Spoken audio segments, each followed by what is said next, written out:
Hi, it's me. Today we're looking at another philosopher in our series called Thinkers, and today we'll be thinking about Arcesilaus.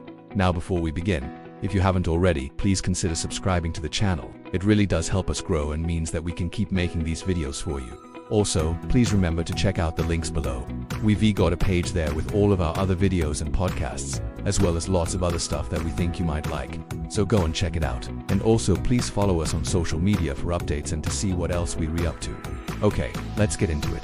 Arcesilaus was a Greek philosopher who lived in the Hellenistic period. He was the founder of the philosophical school known as the New Academy and is best known for his development of skepticism. This puts him right at home in this series, so let's look at his life and philosophy. We don't know much about Arcesilaus' life.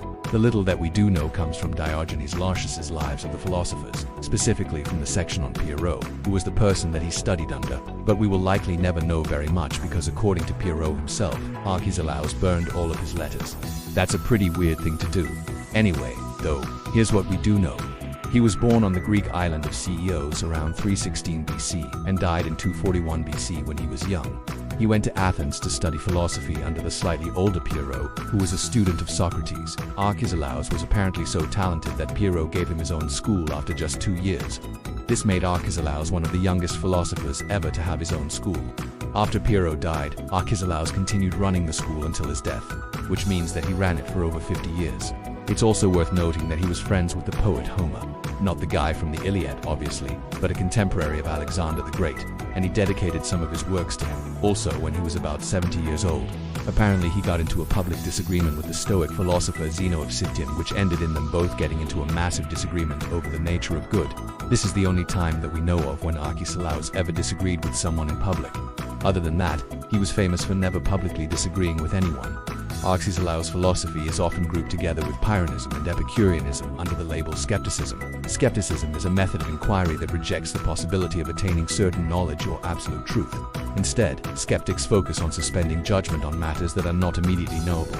In other words, instead of making claims about the world, they abstain from making claims about the world. The main difference between Pyrrhonian skepticism and the other forms of skepticism that came later is that Pyrrhonian skepticism isn't really a set of metaphysical claims, it's more of an approach to studying philosophy. In Pyrrho's case, he used this skepticism as a way to find tranquility. You see, Pyrrho thought that all knowledge came through sense perception, and he believed that sense perceptions were unreliable. Since he thought that everything that we know comes through sense perception, that means that we can't be certain of anything. And since we can't be certain of anything, then it follows that we shouldn't claim to know anything. Therefore, if we want to live a happy life, we should suspend judgment on all things. But importantly, Pyrrho didn't think that the suspension of judgment meant that we should just give up on everything and do nothing. Rather, he thought it allowed us to live more serenely. And it's for this reason that Pyrrho is sometimes counted among the precursors of the Stoics. Even though technically he isn't a Stoic, Arcesilaus took this idea of suspending judgment on things we do immediately know and turned it into a system of metaphysics. Now, despite the fact that he never wrote anything down, we still know quite a lot about his views thanks to reports by other philosophers, particularly the Stoics, who either studied under him or were roughly contemporary with him. They tell us that Arcesilaus taught that all true statements are either self-evident or based on definitions. That is to say, for something to be true, it either has to be immediately obvious to us or we need to define it in such a way that makes it true. For example, if I were to say, there's a cat on the mat, you would either immediately see that it's true or false, or you would need to define what a cat, a mat, and being on means. If you define those terms appropriately, then the sentence becomes analytically true. This idea of analyticity is similar to what Ludwig Wittgenstein would later call analytic statements, which are statements like all bachelors are unmarried. Their truth doesn't depend on anything in the world, they're just true by definition. Using this definition of what counts as true, Arcesilaus argued that all knowledge is certain and justified, and therefore no skeptic could ever hope to prove their skepticism. To do that, they would have to make claims about the world, and making claims about the world is incompatible with being a skeptic. So no skeptic could ever prove their skepticism because skepticism is itself a claim about the world. What this means is that for Arcesilaus, skepticism wasn't really a position that you could hold, nor was it a position that you could argue for. It was rather a sort of method or procedure for investigating philosophy. And while it's certainly unusual to say that skeptics don't actually believe in skepticism, it's not uncommon to hear philosophers say that Descartes' skepticism proves too much. In other words, it's so broadly applicable that it ends up proving absolutely nothing.